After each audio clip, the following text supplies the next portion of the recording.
2016 തമിഴ്നാട്ടിൽ വീട് കുത്തിത്തുറന്ന് സ്വർണവും പണവും മോഷണം നടത്തിയ പ്രതികളെ പോലീസ് അറസ്റ്റ് ചെയ്തപ്പോൾ അന്ന് തെളിഞ്ഞത് 3 കൊലപാതകങ്ങൾ നടത്തിയതാകട്ടെ മോഷണക്കുറ്റത്തിന് അറസ്റ്റ് ചെയ്യപ്പെട്ട 3 പ്രതികളും. ഇതിന്റെ എല്ലാം പിന്നിൽ പ്രവർത്തിച്ചവർ സ്വർണം മോഷണം പോയി എന്ന് പരാതി നൽകിയവരും. വിശാൽ ചിത്രമായ തുപ്പരിവാളൻ സിനിമയിലെ ചില രംഗങ്ങൾക്ക് ഇതുമായി ബന്ധമുള്ളതാണെന്ന് കരുതുന്നു.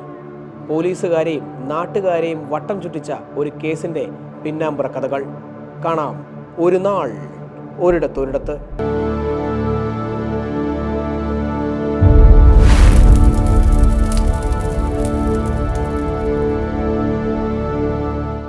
വർഷം 2015. ചെന്നൈ നഗരത്തിലെ തിരക്കുള്ള നഗരവീതിയിലൂടെ നടന്നുപോയ ജോൺ എന്ന ഒരു ചെറുപ്പക്കാരൻ പെട്ടെന്ന് കുഴഞ്ഞു വീഴുന്നു. കണ്ടുനിന്നവർ ഹൃദയാഘാതം എന്ന് കരുതി ആശുപത്രിയിൽ എത്തിച്ചപ്പോഴേക്കും അയാൾ മരണപ്പെട്ടിരുന്നു. സാധാരണ മരണമാകുമെന്ന് കരുതിയവർ ഒന്ന് ഞെട്ടി.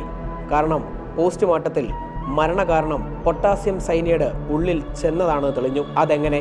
ആ യുവാവിന് ആത്മഹത്യ ചെയ്യേണ്ട സാഹചര്യങ്ങൾ ഒന്നും തന്നെ ഉണ്ടായിരുന്നില്ലെന്നതും ഏതു തരത്തിലാണ് ആ വിഷം അയാളുടെ ഉള്ളിൽ ചെന്നത് എന്നുമുള്ള കണ്ടെത്തലുകൾ പോലീസിനെ ആകെ കുഴപ്പിച്ചു. അവിടം കൊണ്ടും തീരുന്നില്ല.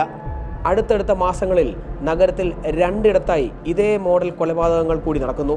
അവിടെയും പോലീസിന് ഇരുട്ടിൽ തപ്പാൻ തന്നെയായിരുന്നു വിധി. സമാനമായ കൊലപാതകങ്ങൾ വീണ്ടും ആവർത്തിക്കാതിരുന്നതും അന്വേഷണ ഉദ്യോഗസ്ഥർക്ക് മാത്രം അറിയാവുന്ന മരണകാരണം വൻ വാർത്തയായി കോലാഹലം സൃഷ്ടിക്കാതിരുന്നതുകൊണ്ടും പതിയെ കേസ് അന്വേഷണം മരവിപ്പിച്ചു. 1 വർഷത്തിന് ശേഷം സ്റ്റീഫൻ എന്നു പേരുള്ള ഒരാൾ ഒരു പരാതിയുമായി പോലീസ് സ്റ്റേഷനിലെത്തി. വീട്ടിൽ സൂക്ഷിച്ചിരുന്ന സ്വർണം, പണം എല്ലാം മോഷണം പോയിരിക്കുന്നു.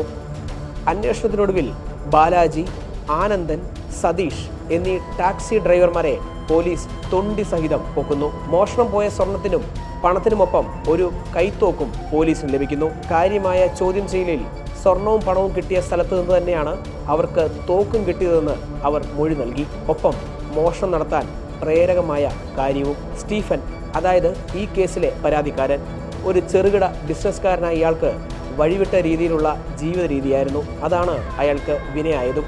ഇയാളുടെ സകല തരികിട വേലകളിലും പങ്കാളികളായിരുന്നു അറസ്റ്റ് ചെയ്യപ്പെട്ട ഈ 3 ടാക്സി ഡ്രൈവർമാരും. സ്റ്റീഫന്റെ വഴിവിട്ട ജീവിതം ചോദ്യം ചെയ്ത ഭാര്യയെ ഇയാൾ ആദ്യം ഉപേക്ഷിച്ചു. അന്നു മുതൽ ഭാര്യ സഹോദരനുമായി സ്റ്റീഫന്റെ ശത്രുത ആരംഭിക്കുകയാണ്. സ്വന്തം സഹോദരിയുടെ ജീവിതം തകർത്ത സ്റ്റീഫനെ ജോൺ എന്ന ഭാര്യ സഹോദരൻ നിരന്തരം ശല്യം ചെയ്തുകൊണ്ടിരുന്നു. അത് പിന്നീട് ഭീഷണിയിലേക്കും പണപ്പിരിവിലേക്കും കടന്നോടെ ജോണിനെ ഇല്ലാതാക്കാൻ സ്റ്റീഫൻ തീരുമാനിച്ചു. പിടിക്കപ്പെടാതെയുള്ള വ്യക്തമായ ഒരു പദ്ധതിയോടുകൂടെ അയാൾ കൊലപാതകം ആസൂത്രണം ചെയ്യുന്നു. ഇന്റർനെറ്റ് വഴി പ്രശസ്തനായ ജോർജി മാർക്കോ കൊലപാതകങ്ങളുടെ രീതി തന്നെ അയാൾ പിന്തുടരാൻ തീരുമാനിക്കുകയാണ്. ഓൺലൈൻ ഷോപ്പിംഗ് വഴി പൊട്ടാസ്യം സൈനൈഡ് വാങ്ങി സിറിഞ്ചിൽ നിറയ്ക്കുന്നു. അതൊരു കുടയിൽ ഘടിപ്പിച്ച് ആർക്കും സംശയം തോന്നാത്ത രീതിയിൽ രഹസ്യായുധമുണ്ടാക്കി.